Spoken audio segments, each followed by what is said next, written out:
QTV media ఆంధ్రమేవ జయతే ఆంధ్ర సారస్వత పరిషత్ ఆంధ్రప్రదేశ్ 3వ తెలుగు మహాసభలు నిర్వహిస్తున్నారు. రేపటి నుంచి జరగబోయే ఓ మహా కుంభమేళా అని చెప్పొచ్చు. ఈ రోజు మనం అంటే ఇక్కడ ఏర్పాట్లు అయితే ఘనంగా జరుగుతున్నాయి. సన్నాహాలు వైభవాన్ని అంటే తెలుగు భాష సంస్కృతి మరి అంటే రేపు మనం జరగబోయే కార్యక్రమాల్లో ఇంకా బాగా వైభవంగా నిలవనున్నాయని చెప్పుకోవచ్చు. ఈ 3వ తెలుగు మహాసభలకు ముఖ్యమంత్రులు అంతేకాదు గవర్నర్స్ చాలా పెద్ద రచయితలు సంస్కృతి సంప్రదాయాలు ప్రతి ఒక్కటి మనం ఈ 3 రోజులు చాలా బాగా నిర్వహిస్తున్నారు. మనం చూసుకోవచ్చు. రేపు జరిగే ఈ మహా కుంభమేళ అంటే తెలుగు యొక్క గొప్పతనం మనం క్యూటీవీ లైవ్ లో వీక్షించవచ్చు. రేపటి నుంచి జరిగే ఈ 3 రోజుల ఏర్పాట్లు ఎలా ఉండబోతున్నాయో నిర్వాహకులు డాక్టర్ గజల్ శ్రీనివాస్ గారితో మాట్లాడటానికి ప్రయత్నిద్దాం. నమస్తే క్యూటీవీ, హౌ ఆర్ యు? నేను ఆంధ్ర సారస్వత పరిషత్ పక్షాన ఆంధ్ర సారస్వత పరిషత్ ఆధ్వర్యంలో 3వ ప్రపంచ తెలుగు మహాసభలు ఘనంగా అమరావతి రాజధాని పరివాహక ప్రాంతంలో మనం ఇక్కడ ఘనంగా సత్యసాయి స్పిరిచువల్ సిటీ ప్రాంగణంలో ఏటుకూరు హైవేలో ఘనంగా జరుపుకోబోతున్నాం. రేపటి నుంచి ఉత్సవాలు ప్రారంభమవుతున్నాయి. సుమారుగా 50 దేశాల నుండి అనేక మంది ప్రతినిధులు వచ్చారు ఆల్రెడీ. అలాగే భారతదేశంలో ఎన్ని తెలుగు సంఘాలు ఉన్నాయో వాళ్ళందరూ కూడా ఈ కార్యక్రమాలకు వస్తున్నారు.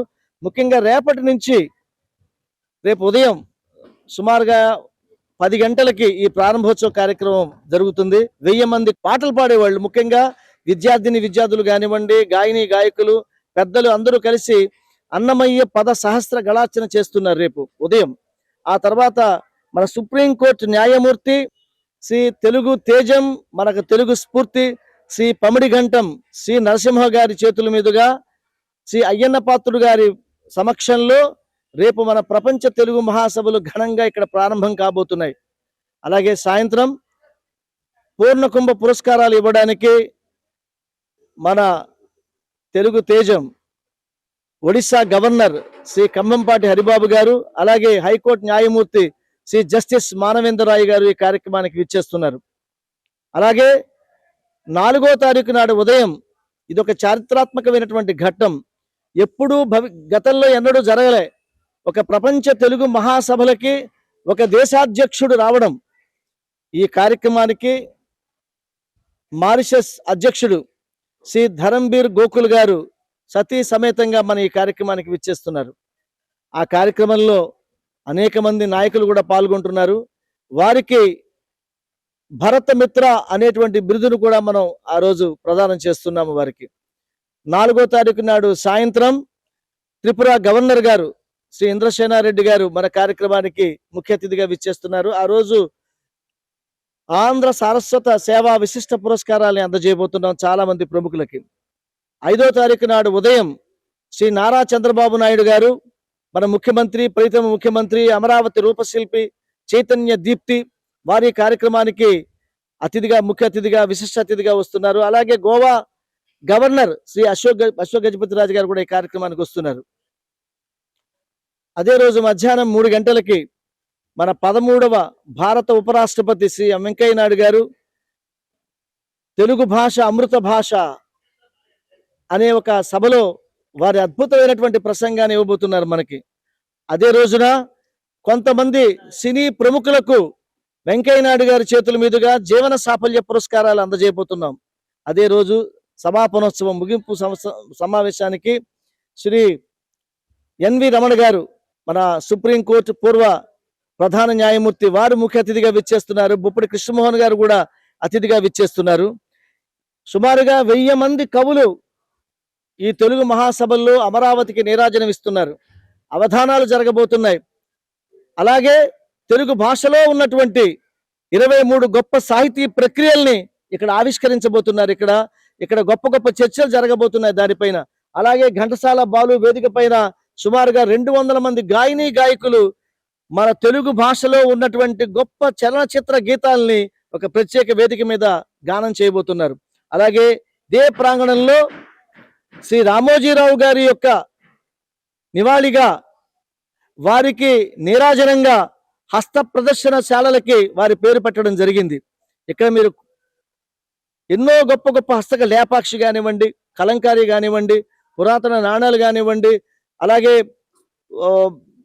మన పురావస్తు శాస్త్రానికి సంబంధించినటువంటి గ్రంథాలు కానివ్వండి, పుస్తకాలు కానివ్వండి, అనేకమైనటువంటి మన తెలుగు జాతి యొక్క వైభవాన్ని చెప్పేటువంటి గొప్ప గొప్ప విషయాల్ని మనందరూ కూడా ఇక్కడ చూడబోతున్నాం. ముఖ్యంగా ఈ ప్రధాన వేదికకి శ్రీ నందమూరి తారక రామారావు గారి పేరు పెట్టడం జరిగింది. అలాగే వెనకాల ఉన్నటువంటి ఆధ్యాత్మిక వేదిక పైన ఎంతో మంది సాధువులు, నాగ సాధువులు, అఘోరాలు, మాతాజీలు, పీఠాధిపతులు ఈ కార్యక్రమానికి విచ్చేస్తున్నారు. ముఖ్యంగా ఈ కార్యక్రమానికి ఉత్తరాఖండ్ నుంచి జ్యోతిష్మఠ్ శంకరాచార్యుల వారు ఉత్తరాధికారి ముకుందానందగిరి శంకరాజ్ మహాచార్య వారు ఈ కార్యక్రమానికి విచ్చేస్తున్నారు. వారి చేతుల మీదుగానే మారిషస్ దేశాధ్యక్షులకి మనం సన్మాన కార్యక్రమం చేయబోతున్నాం. ఈ ప్రాంగణంలో అంతా తెలుగు వెలుగులే. ఎక్కడ చూసినా ప్రతి నోట తెలుగు మాట, ఆంధ్రమేవ జయతే అన్న నినాదంతో ఈ ప్రాంగణం అంతా మారుమోగబోతోంది. ఇది తెలుగు వారి పెద్ద పండగ. మీరందరూ కూడా ఈ కార్యక్రమంలో పాల్గొనాలి. రండి, తెలుగు పల్లకి, తెలుగు తల్లిని పల్లకీలో మోసి మనం అందరం ముందుకు తీసుకెళ్దాం. తెలుగు భాష మృత భాష కాదు, అమృత భాష అని మనం అందరం కూడా చాటి చెబుదాం. మీ గజల్ శ్రీనివాస్, నమస్కారం. ముఖ్యంగా ఈ కార్యక్రమాన్ని QTV ద్వారా మీరు లైవ్ లో మీరు ఈ కార్యక్రమాన్ని చూడొచ్చు. QTV. Thank you. Andhra Saraswata Parishat Andhra Pradesh 3వ తెలుగు మహాసభలు 20 ఎకరాల్లో మనం చూసుకోవచ్చు. పనులు కూడా చాలా వేగవంతంగా పూర్తవుతున్నాయి. రేపటి రోజు మొదలు కావుతున్న 3 రోజులు ఒక పండుగగా మహాకుంభమేళ ఆంధ్రప్రదేశ్లో జరిగే ఒక తెలుగు సంస్కృతి సంప్రదాయాలు మహా ఘనంగా జరగబోతున్నాయి. మీరు చూసుకోవచ్చు. ఇక్కడ చూసుకున్నట్లయితే మనం ఇక్కడ వచ్చేసేసి మనకి సభలు అయితే నిర్వహిస్తారు. ఇక్కడ ప్రముఖులు, సందేశాలు, ఇక్కడ మొత్తం ఇక్కడ ఇలా ఉంటది. అండ్ అక్కడ మనం కూర్చునే ప్లేస్ కూడా మనం చూసుకోవచ్చు. కొన్ని వేల సిట్టింగ్ అయితే అరేంజ్మెంట్ అయితే ఆల్రెడీ అయిపోయినాయి. మనం ఇక్కడ చూసుకున్నట్లయితే స్టాల్స్ కూడా నిర్వహించారు. ఒక్కొక్క స్టాల్ ఎవరైతే ప్రదర్శన అంటే కవులు, సంస్కృతి సంప్రదాయాలు ఏవైతే ప్రదర్శనలు ఉన్నాయో ఇవన్నీ ఒక్కొక్కరికి ఒక్కో స్టాల్ అయితే కేటాయించడం జరిగింది. మీరు చూసుకోవచ్చు. పనులు కూడా చాలా వేగవంతంగా అయితే పూర్తవుతుంది. 20 ఎకరాలండి. చాలా కన్నుల పండుగ ఉంటది ఈ 3 రోజులు కూడా. ఎవరైతే రాలేక ఇబ్బంది పడుతున్నారో వాళ్ళు QTV లైవ్ లో వీక్షించవచ్చు. ఇలాంటి మహా కుంభమేళ తెలుగు సంప్రదాయ సంస్కృతాలని డైరెక్ట్ గా మీరు చూడొచ్చు QTV లైవ్ లో. ఇది మొత్తం 20 ఎకరాల్లో ఉండగా మనకేంటంటే మహాసభలు అటువైపు జరుగుతున్నాయి. దానికి పూర్తిగా ఇటువైపు శ్రీమతి డొక్క సీతమ్మ భోజనశాల అని చెప్పేసి ఎవరికి ఎలాంటి ఇబ్బందులు కలగకుండా మనకి పూర్తిగా సపరేట్ గా పెట్టేశారు. ఇక్కడ మనం చూసుకోవచ్చు. చాలా పెద్దదిగా ఎవ్వరికి ఎలాంటి ఇబ్బంది లేకుండా చక్కగా భోజనం చేసుకునే విధంగా మంచిగా ఏర్పాటు చేశారు. ఇంకా మనం చూసేద్దాము ఎలాంటి ఏర్పాట్లు అయితే ఉన్నాయో. రేపటి నుంచి ఘనంగా ఏర్పాటు కానున్న తెలుగు మహాసభలు అంటే మన తెలుగు యొక్క గొప్పతనం, సంస్కృతి సంప్రదాయాల గురించి అంటే ఒక వేదిక, మహావేదిక అని చెప్పేసి అనుకోవచ్చు. ఇక్కడ మనతో పాటు ఉన్నారు తెలుగు మహాసభల్లో ముఖ్యమైన సభ్యులు అని చెప్పేసి అనవచ్చు. నమస్కారం సార్. నమస్కారం అమ్మా. ఆంధ్రమేవ జయతే చెప్పమ్మా. ఆంధ్రమేవ జయతే. సో సార్, ఇప్పుడు రేపు జరగబోయే 3వ తెలుగు మహాసభల గురించి ఏర్పాట్లు ఎలా ఉంటున్నాయి? దానికి అసలుకి తెలుగు మహాసభలు ఎందుకు? తెలుగు సంస్కృతిని పరిరక్షించుకోవాలి. తెలుగు సంస్కృతిని తర్వాత తరాలకి వారసత్వంగా మనం ఇవ్వవలసిన బాధ్యత మన మీద ఉంది. ఎందుకంటే మన తల్లిదండ్రులు, మన తాతలు, ముత్తాతలు వాళ్ళందరూ కూడా తెలుగుని మనకు వారసత్వంగా ఇచ్చారు. ఇది వారసత్వంగా వస్తున్నది భాష. ప్రపంచంలో ఏ భాష అయినా వారసత్వంగానే వస్తుంది. ఆ వారసత్వాన్ని నిలబెట్టవలసిన బాధ్యతను తీసుకుంది ఆంధ్ర సారస్వత పరిషత్. ఈ ఆంధ్ర సారస్వత పరిషత్ 1941లో ప్రారంభమైంది. ఆశ్చర్యకరమైన విషయం ఏంటంటే ఆంధ్రప్రదేశ్, పాతకాలం ఆంధ్రప్రదేశ్లో ఇది ప్రారంభమైంది. హైదరాబాద్లో తెలుగు భాషను హేళన చేసినప్పుడు తెలుగులో మాట్లాడకుండా హైదరాబాద్లో మరాఠీలోను, ఉర్దూలోను మాట్లాడుతుంటే తెలుగులో మాట్లాడాలి అని ఆ రోజు సురవరం ప్రతాప్ రెడ్డి గారు, నారాయణాచార్యులు గారు వారందరూ కూడా ఎదురు తిరిగి ఆంధ్ర సారస్వత పరిషత్తును ఏర్పాటు చేశారు. 1943లో ఏర్పాటైంది. దీనికి పునాది మాత్రం 41లో ఏర్పడింది. ఆ తర్వాత దేవులపల్లి రామానుజరావు గారు, బూర్గుల రామకృష్ణారావు గారు ఇట్లాంటి మహామహులందరూ ఈ ఆంధ్ర సారస్వత పరిషత్తుని చాలా గొప్పగా నడిపించారు. దురదృష్టం కొద్దీ రాజకీయ కారణాల మూలంగా భౌగోళికంగా రెండుగా విడిపోయింది. ఆ తెలుగు వాళ్ళని 2గా విడిపోయాం. తెలంగాణ రాష్ట్రంగాను, ఆంధ్రప్రదేశ్ రాష్ట్రంగాను. అది తెలంగాణలో ఉండడం, హైదరాబాద్లో ఉండడం మూలంగా అది తెలంగాణ సారస్వత పరిషత్ అయింది. అది కానీ మనకి ఆంధ్ర సారస్వత పరిషత్ అనేది లేదు. ఏం చేయాలి అని పెద్దలందరూ ఆలోచించినప్పుడు గజల్ శ్రీనివాస్ గారు చాలా ఆవేదన చెందారు. ఆయన ఆవేదనకి రూపమే ఈనాడు మనం చూస్తున్న ఈ ఆంధ్ర సారస్వత పరిషత్. 2014లో రాష్ట్ర విభజన అయింది. తర్వాత 2017లో కూర్చుని పాలకొల్లో కూర్చుని నిర్ణయం తీసుకున్నాం అందరం కలిసి. ఎందుకంటే ఒక మంచి సంస్థ, ఈ సంస్థ పేరు పోవడం ఇష్టం లేక ఈ సంస్థను మళ్ళీ మనం నిలబెట్టాలి అని ఒక ప్రత్యేకమైన ఉద్దేశంతో, ముఖ్యంగా యువతరానికి అందించాలనే ఉద్దేశంతో ఇది మేము ఏర్పాటు చేశాము. తర్వాత దీనికి గజల్ శ్రీనివాస్ గారు, అంటే కేశరాజ్ శ్రీనివాస్ అసలు పేరు, కానీ ఆయన కేశరాజ్ శ్రీనివాస్ అంటే ఆయనకే తెలియదు. ఆయన ఆ పక్క ఈ పక్క చూస్తాడు పిలిస్తే, మీరు కేశరాజ్ శ్రీనివాస్ అంటే, గజల్ శ్రీనివాస్ అంటేనే తెలుస్తాయి. 3 మాటలు ప్రపంచంలో ఎవరు చేయని రీతిలో 3 మాటలు తెలుగు వాళ్ళని గిన్నెస్ బుక్ రికార్డ్స్ లో పెట్టారు ఆయన. రెండవ తెలుగు మహాసభలు రాజమండ్రిలో చేశారు. ఇప్పుడు అక్కడికి ఇక్కడికి ఇంకా ఏం అంటే ఏ సంస్కృతి సంప్రదాయాలు ఏమేమి యాడ్ అవ్వబోతున్నాయి దీంట్లో? అక్కడికి ఇక్కడికి తేడా ఏంటంటే అండి, మేము మొదటిసారి భీమవరంలో చేసాం, ఓకే. 2022లో భీమవరంలో చేసాం, 2024లో రాజమండ్రిలో చేసాం, ఇదిగో ఇప్పుడు గుంటూరులో అమరావతిలో చేస్తున్నాము. అక్కడికి ఇక్కడికి తేడా ఏంటంటే, ఇప్పుడు ఎక్కడికి ఇంతవరకు ప్రపంచ తెలుగు మహాసభలు 1975లో ప్రారంభమయ్యే ప్రభుత్వం చేత ఇంతవరకు చాలా మంది చేశారు. కానీ ఏ తెలుగు మహాసభలకి ఒక దేశపు అధ్యక్షుడు రాలా. అలాంటిది ఇక్కడికి ఒక దేశపు అధ్యక్షుడు వస్తున్నాడు ఏంటి. రేపు 4వ తారీఖున మారిషస్ అధ్యక్షులు వస్తున్నారు ప్రత్యేకంగా. ఇది ఈ తెలుగు మహాసభల ప్రత్యేకత. అంతేకాకుండా 6 గవర్నర్లు వస్తున్నారు, ఒక ముఖ్యమంత్రి గారు వస్తున్నారు, అలాగే సుప్రీంకోర్టు న్యాయమూర్తులు, హైకోర్టు న్యాయమూర్తులు, అలాగే మాజీ ఉపరాష్ట్రపతి వెంకయ్యనాయుడు గారు. వెంకయ్యనాయుడు గారు అద్భుతంగా తెలుగు మాట్లాడతాడు, తెలియదే ఉందో అందరికీ తెలుసు కదా. వీళ్ళందరూ వస్తున్నారు. అలాగే 1000 మంది కవులు మేము కవి సమ్మేళనం చేద్దామని నిశ్చయించుకుంటే ఇవాళకి 1500 మంది కవులు వాళ్ళు రిజిస్ట్రేషన్ చేసుకున్నారు. ఇప్పుడు 1000 మంది అనుకున్నది 1500 మంది రిజిస్ట్రేషన్ ఇవాళకి ఉంది. రేపటి నుంచి ఎంతమంది వస్తారు? సో ఇవాళకి 15 మంది రిజిస్ట్రేషన్, 1500 మంది రిజిస్ట్రేషన్ చేసుకున్నారండి. ఇంకా ఇంకా మేము అనుకుంటే ఇంకొక 500 దాకా పెరగచ్చు. అలాగే పాటల పోటీలు పెట్టాం, ఎక్కడ కూడా ఎవరు ఎప్పుడు పాటల పోటీలు పెట్టలేదు. అలాగే నాటకాలన్నీ కూడా మంచి మంచి నాటకాలు, మంచి కళాకారులు, చక్కటి తెలుగు నాటకాలు, పాత నాటకాలు అవి తీసుకొచ్చి వస్తున్నారు. అట్లాగే చక్కటి జానపద నృత్యాలు చిన్నారుల చేత పొద్దున్నే మొట్టమొదటి కార్యక్రమం ప్రారంభంలోనే వేదస్వస్తితోటి ప్రారంభం చేసి ఆ తర్వాత అన్నమాచార్య కీర్తనలు పాటిస్తున్నాము. మరి అన్నమయ్య తొలి తెలుగు పదకర్త పితామహుడు, తెలుగులో మొట్టమొదటి జానపద కవి ఆయనే. ఆయన పేరున అన్నమయ్య పదాలు కీర్తనలు పాడతారు పిల్లలు. అలాగే ఇంకొక గొప్ప విశేషం ఏంటంటే, ఈసారి ఇక్కడ మరెక్కడ మీరు చూడండి పాటల పోటీ పెట్టాం.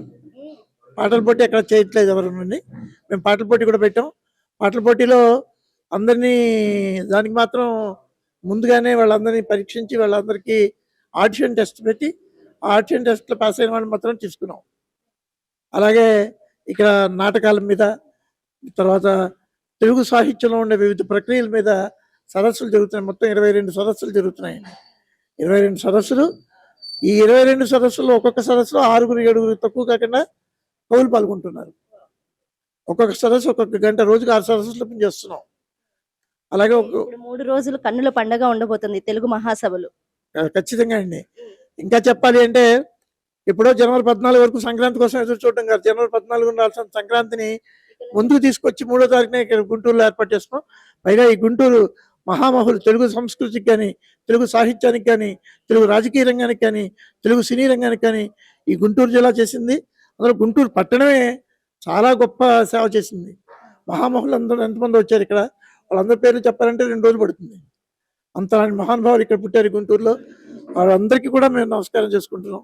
వాళ్ళందరూ స్ఫూర్తితో ఈ కార్యక్రమం చేస్తున్నాం. అట్లాగే ఇక్కడ మాకు పెన్నెత్స రామచంద్రరాజు గారు పెద్దలందరూ కూడా చాలా చక్కగా మా ఇది కార్యక్రమాన్ని నిర్వహించడానికి చాలా కష్టపడి చేస్తున్నారు. దయచేసి అందరూ వచ్చి, ఎవరికి కూడా దీనికి ప్రవేశ రుసుం కానీ అలాంటివి ఏమీ లేవు. అందరికీ ఉచిత భోజన సౌకర్యం ఉంది. మొత్తం 52 దేశాల నుంచి ప్రతినిధులు వస్తున్నారండి. భారతదేశంలో ఉన్న అన్ని రాష్ట్రాల నుంచి ప్రతినిధులు వస్తున్నారు. ఇలా ఇంత అద్భుతంగా జరిగింది. పెద్ద ఎత్తున చేయాలని నిశ్చయించుకుని చేస్తున్నాము. దానికి కృషి చేస్తున్న పెద్దలందరికీ కూడా ఆంధ్ర సారస్వత పరిషత్ తరఫున గజల్ శ్రీనివాస్ గారి పక్షాన ప్రత్యేకంగా మా కృతజ్ఞతలు తెలియజేస్తున్నాం. తర్వాత అలాగే ఇంకొకటి ముఖ్యమైన చెప్పాలి, అదేమిటంటే, ఏదైనా ఎక్కడికైనా ఒక మనిషి యొక్క భావం ఎదుటి వ్యక్తి తెలియాలంటే భాష కావాలి. ఆ భాష కూడా ఎలా వెళ్ళాలి, ఏదో ఒక మాధ్యమం ఉండాలి. ఆ మాధ్యమం మాకు ఇప్పుడైనట్టయితే టీవీ మాధ్యమం లేకనే ఇవాళ ఏదీ లేదు ప్రపంచంలో. అందుకనే మాకు మరి క్యూటీవీ వారు మాకు ఇస్తున్న సహకారానికి వారికి చాలా ప్రత్యేకమైన కృతజ్ఞతలు తెలియజేసుకుంటున్నాం. క్యూటీవీ ఎండి గారికి, క్యూటీవీ సిబ్బందికి, క్యూటీవీలో పనిచేస్తున్న వారందరికీ కూడా ప్రత్యేకంగా మా ఆంధ్ర శాస్త్ర పరిషత్ తరపున మా కృతజ్ఞతా సమాంజాలు తెలియజేస్తున్నాం. ఇవాళ ఈ జరిగినవి అన్ని పూర్తిగా జరుగుతున్న కార్యక్రమాలు, చాలా కార్యక్రమాలు ఉన్నాయి. అన్నీ ఒక్కసారి చూడడం ఎవరికి సాధ్యం కాదు. కాబట్టి మీరు లైవ్లో చూడండి. అందరూ కూడా QTVలో లైవ్లో మొత్తం అన్ని కార్యక్రమాలు వస్తాయి. లేదు ఒకవేళ లైవ్లో కూడా మిస్ అయితే వాటిని మళ్ళీ యూట్యూబ్లో పెడతారు. QTVలో కూడా మళ్ళీ మళ్ళీ దాన్ని రిపీటెడ్గా చూపిస్తారు. కాబట్టి తప్పకుండా అవన్నీ చూసి మీరందరూ కూడా తెలుగు భాష నిలబెట్టుకోండి. మనకి కావాల్సింది అమ్మ ఒడి కావాలి, అమ్మ భాష కావాలి, అమ్మతనం కావాలి. అమ్మలో లాలిత్యంగా చక్కగా మనల్ని పెంచే మన భాషను మనం పంచుకుందాం. అంతేగాని మిగతా భాషల మీద దేని మీద కూడా మాకు ద్వేషం లేదు. అన్ని భాషలు మాకు సమానమే. కానీ అమ్మ భాషకి ఇంకొద్దిగా ఎక్కువ సమయం కేటాయించండి నేను కోరుకుంటూ సెలవు. అలాగే ఇక్కడ వసతులు అంటే కొన్ని వేల మంది వస్తున్నారు. వసతులు ఎలా ఉండబోతున్నాయి, ఎలా ఏర్పాట్లు చేశారని చెప్పేసి ముఖ్య సభ్యులు ఇక్కడ తెలుగు మహాసభలు రావిచంద్రరాజు గారు మనతో పాటు ఉన్నారు. నమస్కారం సార్. నమస్కారం అమ్మా. ఎలా ఉన్నారు బాగున్నానమ్మా. సార్? అంటే వసతులు చూస్తుంటేనే రేపటే స్టార్ట్ అయిపోతుంది. ఆల్మోస్ట్ మన కార్యక్రమాలు చూసుకుంటే ముగిస్తున్నారు. కానీ కొన్ని వేల మంది వస్తున్నారు. వాళ్ళకి వసతులు ఎలా ఉండబోతున్నాయి? అంటే చాలా మంది వస్తారు కదా. ఇక్కడ అంటే వాళ్ళు ఉండటానికి వసతి ఇక్కడేం కాదమ్మా. అందరూ కూడా హోటల్స్లో ఉంటారు. వాళ్ళకి ట్రాన్స్పోర్ట్ అరేంజ్ చేసాము ఇక్కడికి రావడానికి. అంటే ఇంత ఓపెన్ స్పేసు మనం అనుకున్నట్టు వాళ్ళందరూ కూడా స్కూల్ పిల్లలు, కాలేజ్ పిల్లలు అందరూ వస్తారు కాబట్టి వాళ్ళందరూ ఇవన్నీ తిరిగి చూడాలనే ఉద్దేశంతో ఈ 20 ఎకరాల ప్రదేశంలో ఏర్పాటు చేయడం జరిగింది. మీరు చూస్తే 6,000 మంది కూర్చుని కార్యక్రమం, మంచి కల్చరల్ ప్రోగ్రామ్స్ చూడటానికి వీలుగా ఒక వేదిక, పెద్ద వేదిక ఏర్పాటు చేసాం. అలాగే రకరకాల కార్యక్రమాలు చేసుకోవడానికి ఇంకొక 4 వేదికలు ఏర్పాటు చేయడం జరిగింది. ఈ ఎగ్జిబిషన్స్ కండక్ట్ చేస్తున్నాం. మన హెరిటేజ్, మన తెలుగు భాష ప్రాధాన్యత గురించి పిల్లలందరికీ తెలియాలని ఒక ఎగ్జిబిషను, అట్లాగే వచ్చిన వాళ్ళందరికీ భోజన వసతి అన్నీ కూడా ఏర్పాటు చేసాం. భోజన వసతి అందరికి ఏర్పాటు చేశారు కదా. అంటే ఏమేమి ఫుడ్, ఏమేమి భోజనాల్లో ఏమేమి, అంటే ఆంధ్రప్రదేశ్ సంబంధించిన ముఖ్య వంటకాలు ఏమన్నా ఉంటాయా, స్పెషల్స్? కేవలం తెలుగు వంటలే ఉంటాయి. కేవలం తెలుగు వంటలే. తెలుగు వంటలు అంటే ఇప్పుడు మనం ప్రతి ప్రాంతానికి ఒక్కొక్క ప్రాముఖ్యత ఉందమ్మా. అవును. గుంటూరు అనగానే గోంగూర అనుకుంటారు, గోదావరి జిల్లా వెళ్తే పనసపొట్టు కూర అంటారు. అట్లాగా తెలంగాణలో కొన్ని కొన్ని కూరలు బాగా ప్రాముఖ్యత. ఇది ప్యూర్ వెజిటేరియన్ భోజనమే పెడతాం. వెల్లుల్లిపాయ వాడం. వెల్లుల్లిపాయ వాడరు. ఉల్లిపాయ వాడతాం కానీ వెల్లుల్లిపాయ వాడం. ఎందుకని సార్ తెలుసుకోవచ్చా? అంటే ఒక పండగ లేకపోతే ఒక చేసినప్పుడు శాకాహారం భోజనం అంటే వెల్లుల్లిపాయ వాడకుండా ఉంటేనే అది పూర్తి శాకాహారం అవుతుంది. అందుకని శాకాహార భోజనం అనుకున్నాం కాబట్టి వెల్లుల్లిపాయ లేని వంటలు. పిండి వంటలు అయితే ఇక్కడ ప్రాంగణంలో వేడివేడిగా అప్పుడప్పుడు చేస్తున్న నేతి అరిసెలు, మాడుగుల హల్వా, ఆత్రేయపురం పూతరేకులు, అలా అన్ని రకాలు మనం తెలుగువారికే సొంతమైన వంటకాలన్నీ కూడా ఇక్కడ స్టాల్స్లో ఉంటాయి. భోజనాల్లో కూడా అలాగా రోజుకొక రకం, రోజుకి ప్రతిరోజు మారుతూ ఉంటుంది. 3 రోజులు కూడా 3 రోజులు కూడా భోజనాలు అన్ని రకరకాలు మారుతూ ఉంటాయా? మేము 3 రోజులు కూడా ఉదయం అల్పాహారం, మధ్యాహ్నం భోజనం, సాయంకాలం మళ్ళీ ఉపాహారం, ఈ 3 పెడుతున్నాం. దీనికి రిజిస్ట్రేషన్కి డబ్బులు ఏమి తీసుకోవమ్మా, కానీ రిజిస్ట్రేషన్ చేయించుకోవాలి. ఊరికనే వచ్చి అలా వస్తే భోజనం పెట్టు. వాళ్ళ పేరు నమోదు చేసుకుని రిజిస్ట్రేషన్ చేయించుకున్న తర్వాత అప్పుడు వాళ్ళకి కూపన్లు ఇవ్వటం జరుగుతుంది. అవి కూపన్లు ఎవరు ఏ భోజనశాలకు ఆ భోజనశాల కూపన్లు ఉంటాయి. ఆ కూపన్ ప్రకారం దాని మీద రాసి ఉన్న భోజనశాలకు వెళ్ళి వాళ్ళు భోజనం చేయొచ్చు. సరే, ఏంటి మీ వెనకాల ఒక క్యారవెన్ లాగా కనిపిస్తుంది, అంటే అతిథులకి ఏర్పాటు చేసిన దానిలాగా అయితే కనిపిస్తుంది. ఏంటి సార్ దీన్ని? అతిథులకు కాదు, అతిథికి. అతిథికి ఎవరు సార్? ముఖ్యమంత్రి గారు కానీ, గవర్నర్ గారు కానీ, దేశాధ్యక్షులు కానీ వచ్చినప్పుడు వారికి స్టేజి వెనక ఒక గ్రీన్ రూమ్ ఏర్పాటు చేయాలి. అంటే టాయిలెట్ దగ్గరలో వెంటనే ఉండేది. ఆ టాయిలెటే కాకుండా అన్ని వసతులు ఉన్న, ఎందుకంటే మా సోదరుడు తను తయారు చేస్తాడు ఇది హైదరాబాద్లో, క్యాప్సిల్ హౌస్. దీంట్లో ఒక డ్రాయింగ్ రూమ్, కూర్చొని మాట్లాడుకోవటానికి చిన్న కిచెన్. సార్ ఒకసారి చూడొచ్చా? చూడొచ్చు, మీరు ఒకసారి వెళ్దాము. మీరు వెళ్ళండి, లోపల క్లీన్ చేస్తున్నారు గుడికి, Okay. చాలా సార్లు క్లీన్ చేశారు. Okay. మీరు మీరు వెళ్ళి ఒకసారి కవర్ చేసుకుని రండి. బెడ్రూమ్ కూడా ఉంటుంది. Oh, nice. సో ఎవరైనా రెస్ట్ తీసుకోవాలన్నా కూడా ఎయిర్ కండిషన్, ఎవరైనా కొద్దిసేపు శాంతి తినాలంటే చాలా మంది ముఖ్య అతిథులు వస్తున్నారు. వాళ్ళకి అంటే ఇప్పుడు మన సెక్యూరిటీ పరంగా గానీ అంటే చాలా మంది కూడా రిజిస్టర్ చేపించుకుని ఇప్పటికి 1500 మంది రిజిస్టర్ చేపించుకున్నారని చెప్పేసి చెప్పారు. అది ఎలా ఉండబోతుంది? 1500 మంది కేవలం కవులమ్మ. కవి సమ్మేళనం మాత్రమే 1500 మంది ఇంకా రిజిస్టర్. చాలా మంది ఉన్నారు. కవి సమ్మేళనం అన్నది 5 ప్రక్రియల్లో ఒక ప్రక్రియ నేను చేయబోతున్న దాంట్లో. అలా ప్రతిదానికి రిజిస్టర్ అయ్యి ప్రతిదానికి పాడనా తెలుగు పాట. ఇక టైం లేదు, ఎందుకంటే ప్రతి ఒక్కళ్ళకి ఒక పాట కంటే 3 నిమిషాలు 4 నిమిషాలు టైం ఇవ్వాలి కాబట్టి అట్లా క్లోజ్ చేసాం. ఇంకా టైం అవకాశం లేదు వాళ్ళ సమయం. దాదాపుగా కవి సమ్మేళనం కూడా ఆపేయమన్నాం. వాళ్ళకి అవకాశం, వాళ్ళు 2 నిమిషాల కవితలు చెప్పాలన్నా కూడా అవకాశం ఇచ్చే టైం లేదు.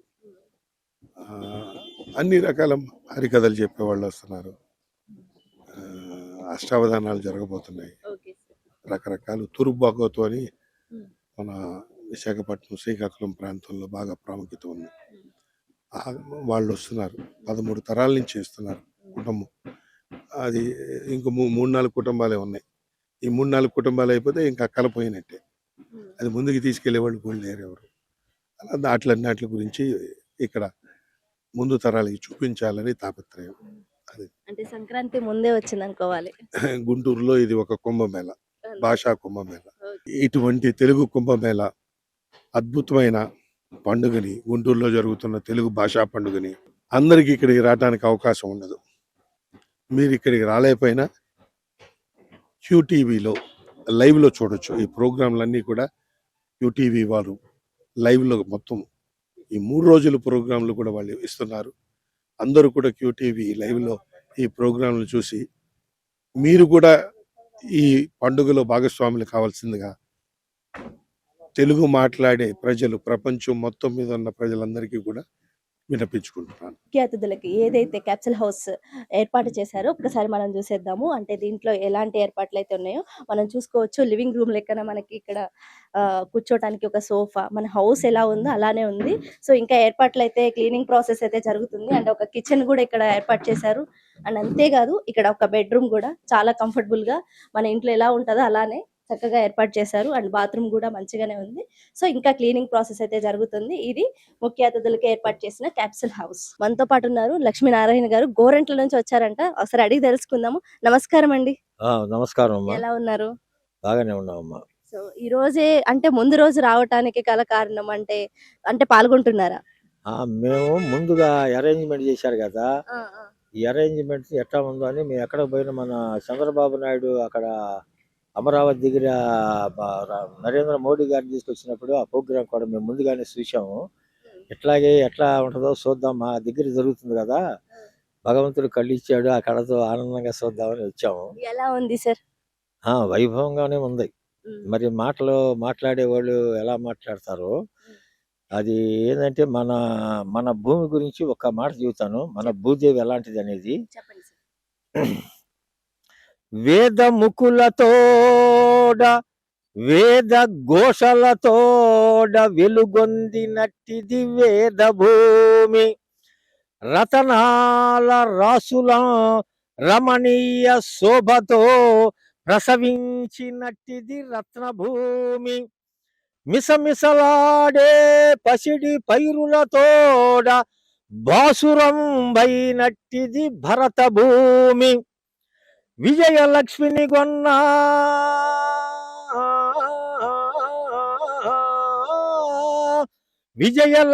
గొన్న వీరులందరితోడ వెలుగొందినట్టిది వీరభూమి, నిఖిల విఖ్యాత కళలకు నిలయ భూమి, అట్టి సద్భూమిలో హృదయమొప్పంగమమ్ము పుట్టించితివి తద్గుణంబు దీర్ప, వందనములు చేతుమో భరతమాత.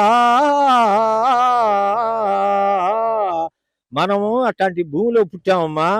మనకి భగవంతుడు ఇసుక ఊరినే ఇచ్చాడు భూదేవి.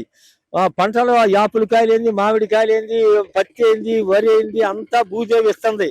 బొగ్గు ఊరినే ఇచ్చాడు, అదేంటే కొండల ఊరినే ఇచ్చాడు, గ్రావిల ఊరినే ఇచ్చాడు, గ్రానైట్ ఊరినే ఇచ్చాడు, అక్కడ మార్బుల్ ఊరినే ఇచ్చాడు. భగవంతుడు ఇంత సంపద ఊరినే ఇస్తే మానవుడు ఆనందంగా బతకలేకపోతున్నాడు. గుర్తుపెట్టుకో. ఎందుకు? ఆశ ఎక్కువైంది. ఆశ ఎక్కువయ్యి మనిషి సంతోషంగా బతకలేకపోతున్నాడు. మనిషి బతకడానికి ఈ కావాల్సిన చెప్పాలి. భగవద్గీత పట్టుకుంటే పావలా వంతు జీవితం ధన్యమైపోయినట్టు, చదివితే ₹1 వంతు జీవితం ధన్యమైపోయినట్టు, మనసుకెక్కితే 30 వంతు జీవితం ధన్యమైనట్టు. దాన్ని ఆచరిస్తే అదే మోక్షం. నీకు మోహం అనేది లేకుండా చేసుకోవటం, క్షయం చేసుకోవటమే మోక్షం. ఇక్కడ మోక్షం అంటే అందుకని 18 అధ్యాయాలు పెట్టాడు. నేను అయ్యప్పలు అందరికీ చెబుతా, అయ్యా భగవద్గీత 18 అధ్యాయాలు చదువుకోండి, అయ్యప్ప స్వామి 18 మెట్లు ఎక్కండి, మీకు అక్కడ మోక్షం ఇస్తానికి ఆయన రెడీగా ఉన్నాడని చెబుతా. ఇక్కడ ఎవడు వినేవాడు లేడు. సృష్టి మొత్తం ఒక్కడే ఏకమేవ అద్వితీయం. అందుకని ఇక్కడ పెట్టుకున్నానమ్మా. ఈయన పెట్టుకున్నా గనక ఒక్కడే నడిపేది. కాకపోతే మనకు బాల్యం ఇస్తున్నాడు, దోషేస్తున్నాడు తెలవకుండా, యవ్వనం ఇస్తున్నాడు, దోషేస్తున్నాడు తెలవకుండా, కౌమార్యం ఇచ్చాడు, దోషేశాడు నా సంగతి చెబుతున్నానమ్మా. వృద్ధాప్యం ఇచ్చాడు, ఎప్పుడు దోషేస్తాడు తెలవదు. ఆయన అంతా ఇచ్చి దోషేస్తంటే ఇక్కడ నేను నేను అంటున్నాడు, ఆయన ఎవరు రమ్మంటున్నాడు. అర్థం కాలా? అందుకని మీరు భక్తిని పెంచండి. భగవద్గీతలో 2 శ్లోకాలు చెప్పాడు, 9వ అధ్యాయంలో చెప్పాడు, 18వ అధ్యాయంలో చెప్పాడు. మన్మనాభవ మద్భక్త మధ్యాజీ మాం నమస్కురు మామే వైశ్యసియుక్తైవ మాత్మానం మత్పరాయణ అని 9వ అధ్యాయంలో చెప్పాడు. ఇదే మళ్ళీ 18వ అధ్యాయం చెప్పాడు. అక్కడ కొద్దిగా మార్చి చెప్పాడు. సార్, తెలుగు మహాసభలకి మీరు రావటం అంటే ఇప్పుడు పాల్గొనటం ఇది మొదటిసారా? అంటే మనకి ఇది మూడవసారి? ఒక మొదటిసారేనమ్మా. మాకు డిగ్రీ జరుగుతుంది కనుక మాకు అది కూడా మా అదృష్టం ఉండి ఏదో వచ్చాము. అది కూడా కంటితో చూడాలి. ఇక్కడ అంతా ఎక్కడ ఏది జరిగినా అది నా వైభవం అన్నాడు. ఆయన ఉంటేనే నోరు మాట్లాడుతుంది, కళ్ళు చూస్తున్నాయి, నోరు మాట్లాడుతుంది, కళ్ళు చూస్తున్నాయి, ముక్కు గాలి పీలుతుంది, చెవులు ఉంటున్నాయి, కాళ్ళు నిలబడినాయి, చేతులు ఉడుకుతున్నాయి. ఆయన ఎప్పుడో దిగుతాడు, అప్పుడు దొరికిబడి దండయటమే. ఇక్కడ ఎవడు చేసేది ఏం లేదు, మొత్తం నేనే నడిపేది అన్నాడు. ఏర్పాట్లు ఎలా అనిపించినాయి? బ్రహ్మాండంగా ఉన్నాయమ్మ. వాళ్ళ శక్తి శ్రీనివాస్ గారు చాలా ఆయన శక్తి మేర మనిషి పొట్టాడైనా చాలా గట్టివాడు.